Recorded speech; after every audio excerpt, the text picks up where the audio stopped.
Welcome to the oldest known cemetery in Rhode Island. This is the Royal Poconoket Burial Ground. Okay, so who here knows who the Poconokets are? Not were, are. Anybody ever heard of them? A few people, good. Most people have heard the name Wampanoag, right? And that's what, since about the middle of the 18th century, that's what people were hearing, was Wampanoag. But if you read, who was it was reading Philbrick? Yeah, take a look. He doesn't talk about Wampanoags, he talks about Poconokets. Why? Because that was the name of Usamiquin's tribe. Who's Usamiquin? What's the name we usually hear? No? Massasoit. In fact, the English mistook his name for his title, and they called him Massasoit. That wasn't his name. His name was Yellowfeather, or Usamiquin, okay? But he became known in most of literature of the time as Massasoit. But he was born in about 1580, somewhere around here, lived here nearly all of his life, okay, and died in Brookfield. You know where Brookfield is? It's about 50 miles north of here. But because of some intermarriage with the Nipmuc tribe, that's where he was living his final years. So when he died, they needed to bury him in a traditional royal burial ground and carried his body all the way down here, okay, in 1661 when he died. So he was buried somewhere behind me here, and we'll go up there and take a closer look. And he remained there until the early 20th century. And what were people doing then? People wanted to get around better back then. So they built a railroad, which is where the bike path is. And if you're building a railroad, you know that you have to level the ground, okay? You need to fill in low spots and tear down high spots. Well, that's what they did. And they discovered this particular place was full of sand and gravel. Why is that a good thing? A lot easier digging in sand and gravel than it is clay or roots and rocks. So this became the preferred gravel pit, if you will, for the Providence, Warren, Bristol Railroad that went through here in 1854. Well, when you start digging, you find things you didn't expect to find. And what did people begin to find? Remains, okay? And they didn't know what those remains were or who they were. They were unmarked graves. They knew they weren't English. They knew that the English had only moved in here. Really, Warren wasn't started to be settled until about 1720, and all the houses were north of here. So this was kind of unknown territory. As they're building the railroad and digging more and more, they're finding remains, but beyond just remains, they were finding items that were buried there that were not Native American. These were items that were imported from Holland or England or other parts of Europe. So those burial items, as they were dug up, what do you suppose people did with them? You find something, oh, this is an interesting looking pot or device or knife or kettle or something of that sort. What are you going to do with it? There you go. Take it home. You got it. And that's what people were doing over and over again. They'd dig a little more, find a little more, take it home. Charles Carr was the library director at the time in 1913 of the George Hale Library. I hope you've all been there. It's a great little building if you want to stop by sometime. He had a little museum up on the second floor. It's still there. And he decided that rather than have people take things as they found them in the gravel pit, he would ask the railroad for permission. came in and dug up 42 native grave sites here. Okay? And what do you suppose he did with what he found? His mantle wasn't big enough. So if you're an amateur archaeologist, you want to be a big shot, all right? So you check with the Heffenreffer Museum at Brown, you check with the Hay Museum in New York City, and you say, I got some great stuff. You'll love it, okay? And they did. And he shipped stuff all over the place, okay? Kept a few items, not much, but essentially emptied the burial ground at that point. Why are we so certain that Usamequin was buried here? You think there's any evidence? Yes, there was a particular item, and it's on the handout there if you haven't seen it, on the loose sheet on the inside. Virginia Baker, who was a local historian at the turn of the century, 20th century, began writing about things that people were taking out of the graves. And one of the things they found was a copper chain necklace. There's a photograph of it from the Heffenreffer Museum, okay, that's on your sheets there. And that necklace matched perfectly the description that Ed Winslow gave, and you can read it. It's in the Mort's Relation from 1622, that they gave their new friend Usamequin a red horseman's coat like this and a copper chain necklace. Usamequin had a red horseman's coat and a copper chain necklace, and they found the lace cuff from the coat and, most importantly, the copper chain necklace. Recovered it from a grave. Now the chances that Usamequin would have given those items to someone else to bury is 0, okay? That was his gravesite. So we know for certain that Usamequin was buried here. Which grave, we don't know. What was taken from here, we don't know.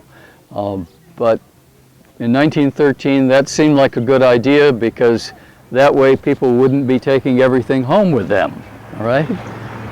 However, we understand that those items were not just trinkets for Europeans to show off to their friends, right?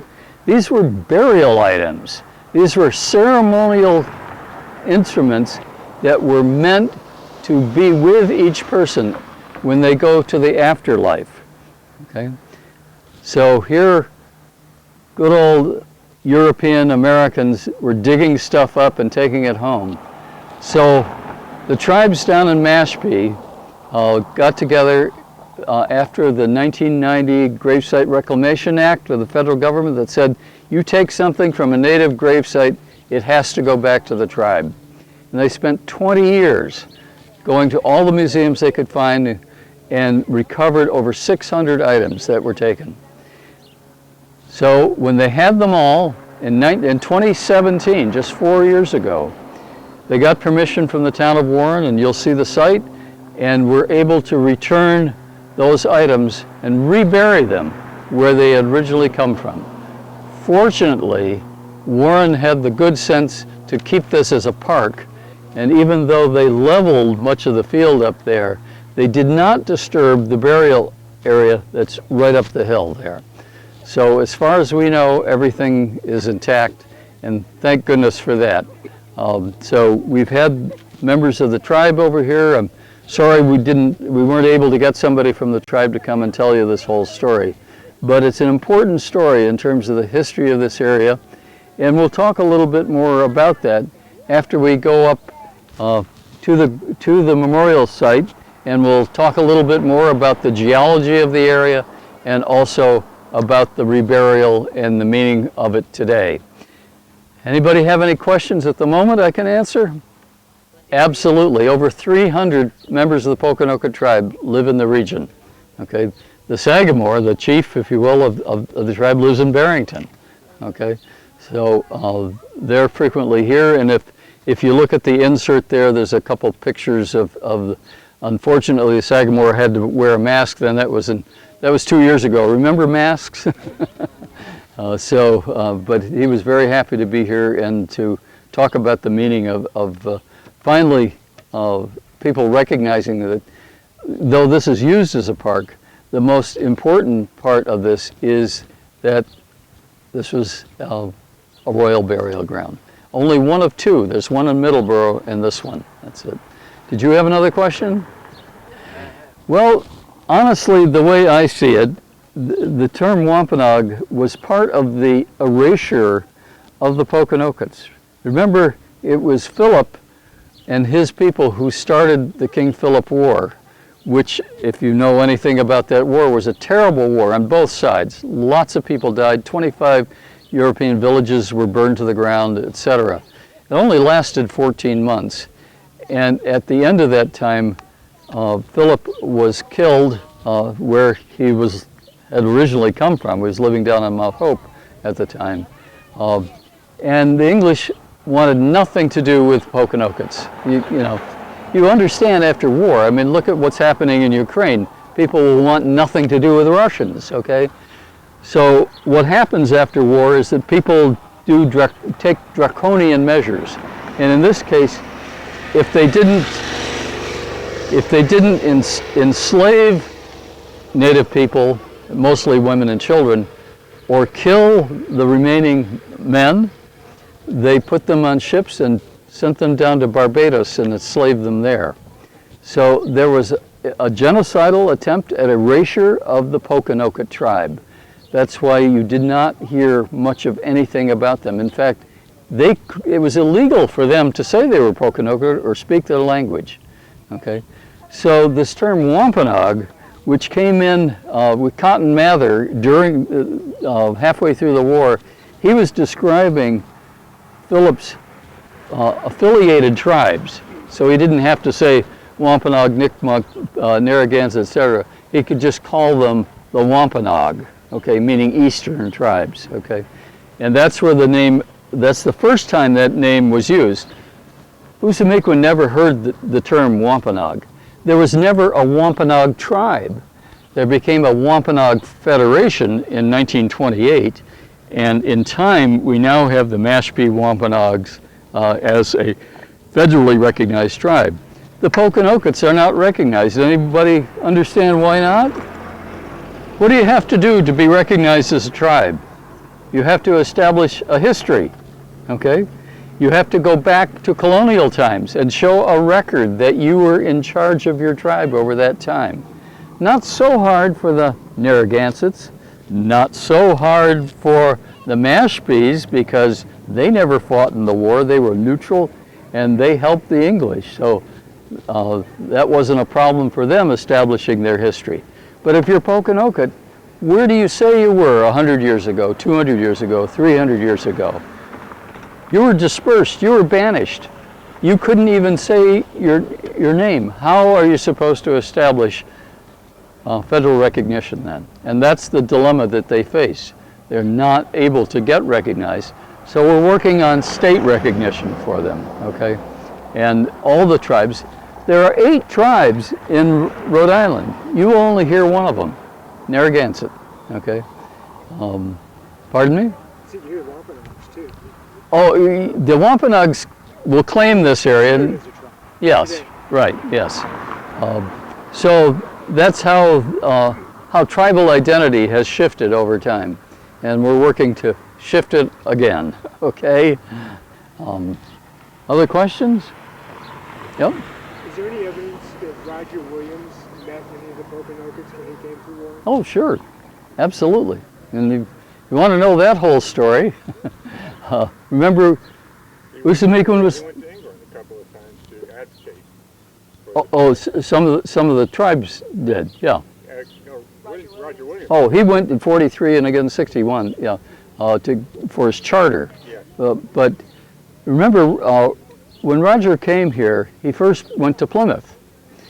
He got to know Usamiquan then and got to learn his language and could speak with him. Roger had a fabulous way with languages. He picked up languages.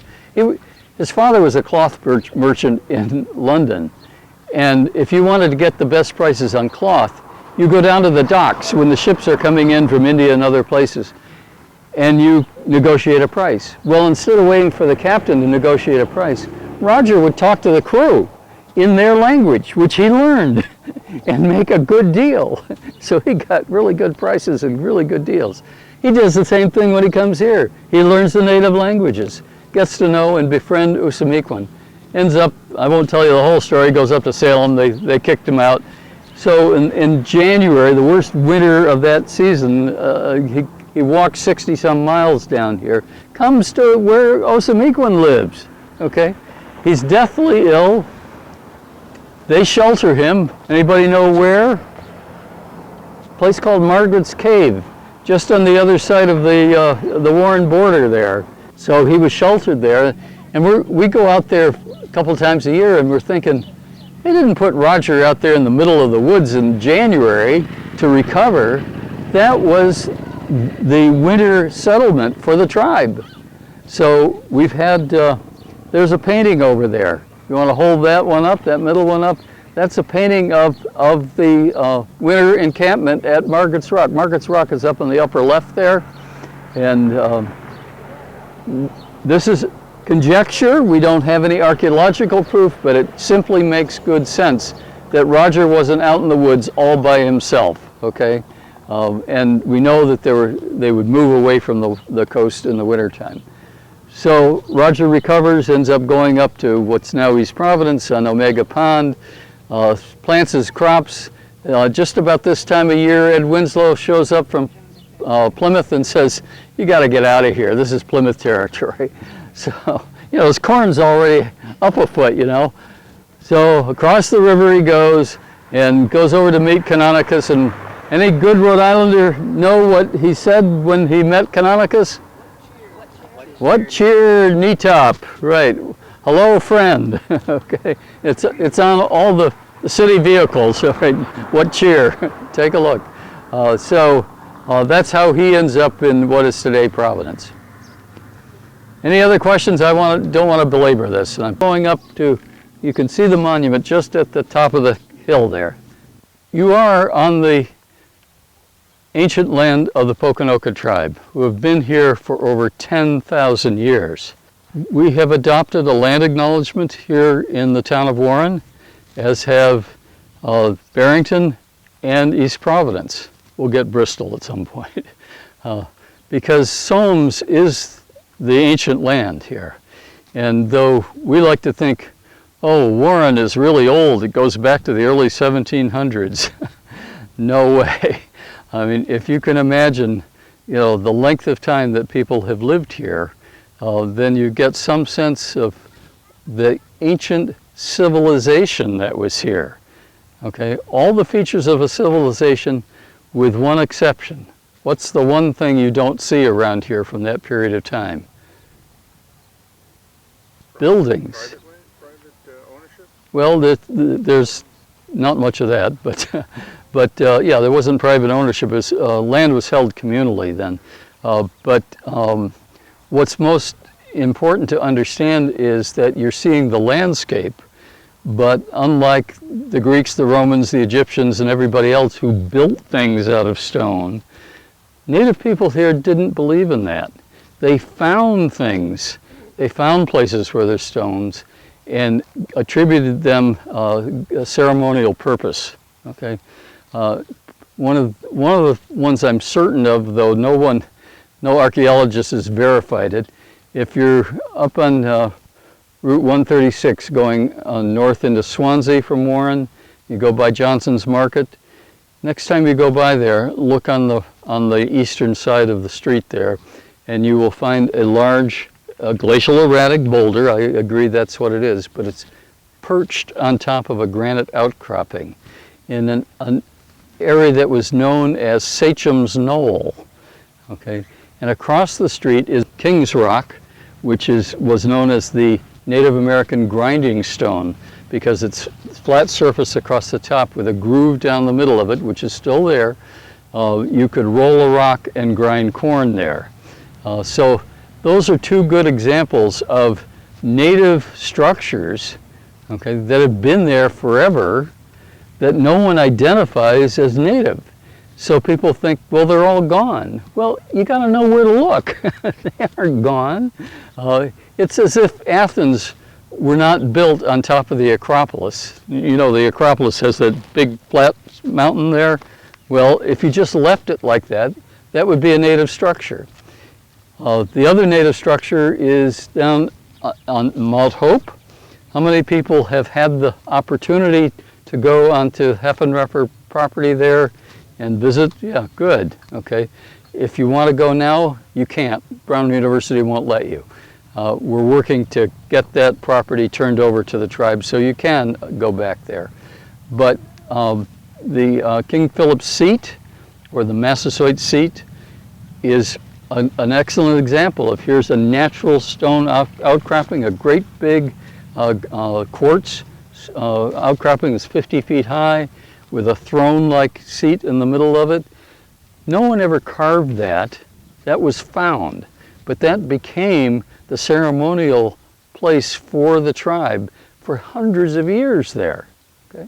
So that's an example of how to look for native structures. Okay? You're not going to find a building, but you will find ceremonial stones. There's Abrams Rock behind Town Hall in Swansea, Anawan's Rock in Rehoboth. These are all examples of places that we know had ceremonial significance to the Pokanoket culture that was here. All right. So once you know that and know a little bit about earth and sky, then you can appreciate it. You can also appreciate this place for a burial site. What's remarkable about this? Turn around. And, West? yes, that's west. What happens in the west? Every day. Sunset. The sun sets over here. If you want your ancestors' spirits to successfully go to the next world, you want them buried, lying down on their side, facing the southwest, where the sun's going to set.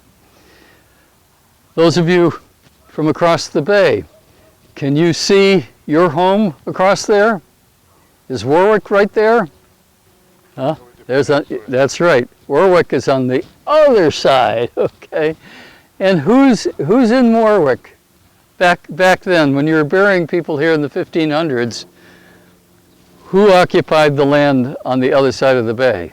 British. No, the British weren't even here then. Yeah. The Narragansetts. And the Narragansetts were your sworn enemy. The Narragansetts were the people who wanted to move in and take over here, okay? So you don't want your ancestors to be gazing at your enemy, okay? You want them to see the sun going down. And come back here anytime at sunset. The magnificent sunsets. The best ones are in January, actually, here. But fabulous place. So you bury your people all along here, okay? All the way back there. We don't know precisely. I went all the way to Ithaca, New York, and looked up Charles Carr's notebook, where he wrote down where the burial sites were that he dug up, and I cannot make head nor tail of it. And of course, he would say, 50 feet from the old oak tree.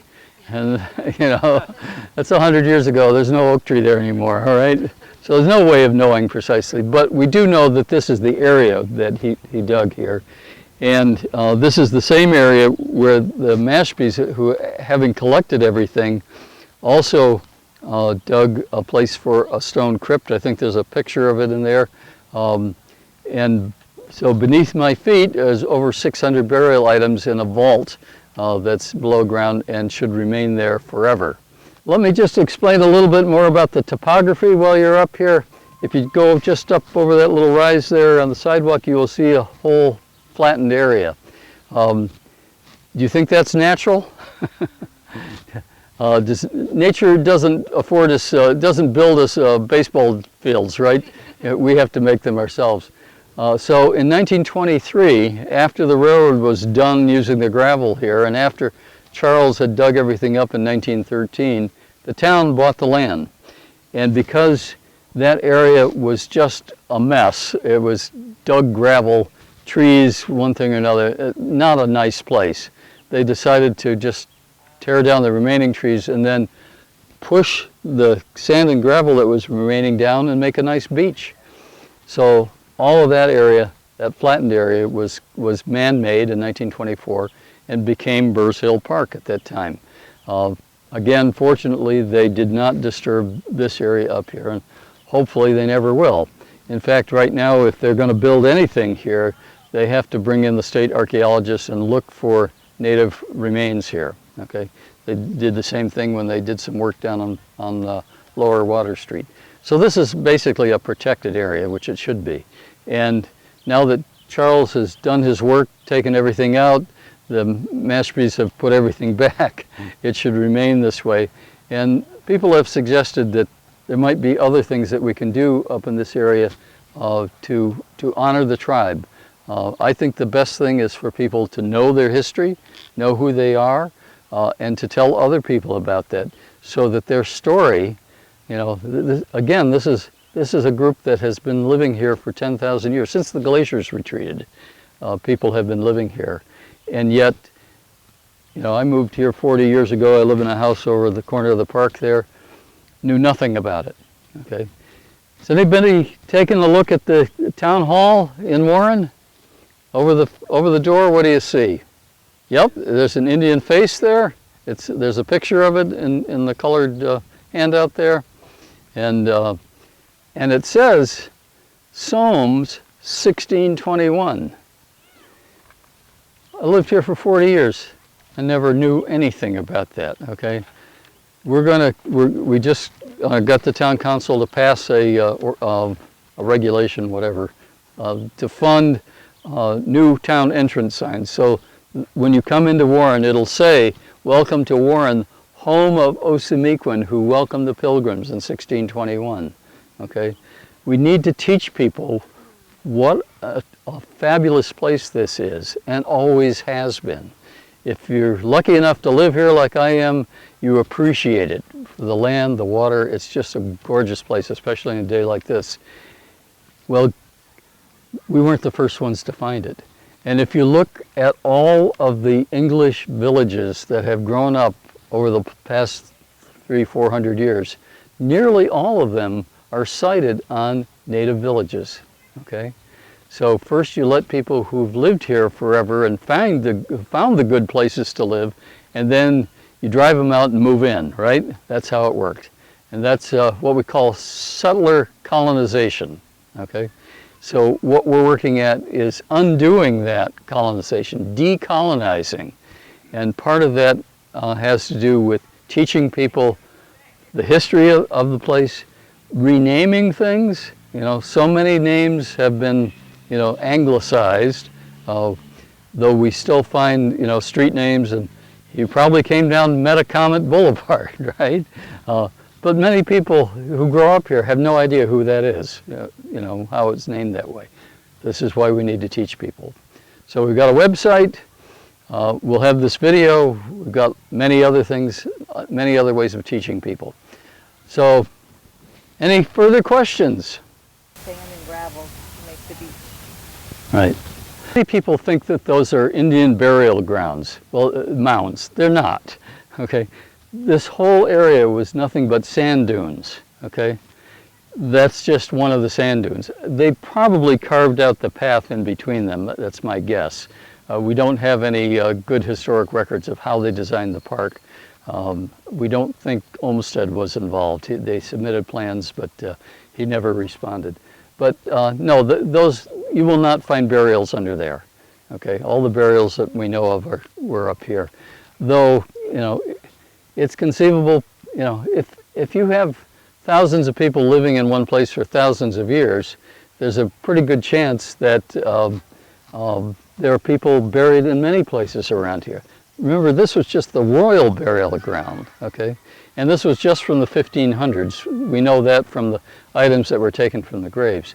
But people die all the time, and they need to be buried, okay? Chances are, if you're not in a casket, in a vault or crypt or something of that sort, you're not going to last that long underground. And the burials were often quite shallow. It's hard to dig, and with the roots and rocks around here, you know, good luck trying to dig a place. But yes, there are people buried in many places. I just had somebody down at North Farm in Bristol say, do we have Indian burials here? I said, well, quite likely, but I couldn't tell you where. And you're not likely even to find them when you, the only time you have to bring the archaeologists in is when you're doing new construction and you dig in an area and you find something, okay? And then everything has to stop. But you can proceed once those things are identified and removed. So we just keep on keeping on, okay? So any other questions? Well, thank you very much for coming. I hope this was helpful to you. And I very much hope that you will have a chance to visit the website and learn a little bit more. There's a whole lot more around here. Okay. Well, thanks again. Can I ask you one Yep. more thing? Sure. There's a move to make the SOAMs like a national Yes. site. We How want is this to that become happening? a national heritage area. Well, we're just in the beginning stages of what's called a feasibility study. We got a grant for $25,000 from the National Trust for Historic Preservation. That will get us started. We've got consultants who are submitting their proposals right now. It's just one step at a time. It's a long process. It'd be at least several years, and ultimately, in order to get one of those funded, you have to get Congress to put the funding in. Like but the Blackstone Valley. Blackstone Valley, and one possibility is we might want to amend ourselves to the Blackstone. So you could go from Bristol to Worcester, all in the same heritage area. Wow. But we'd still do SOAMs down here and industrial development up there.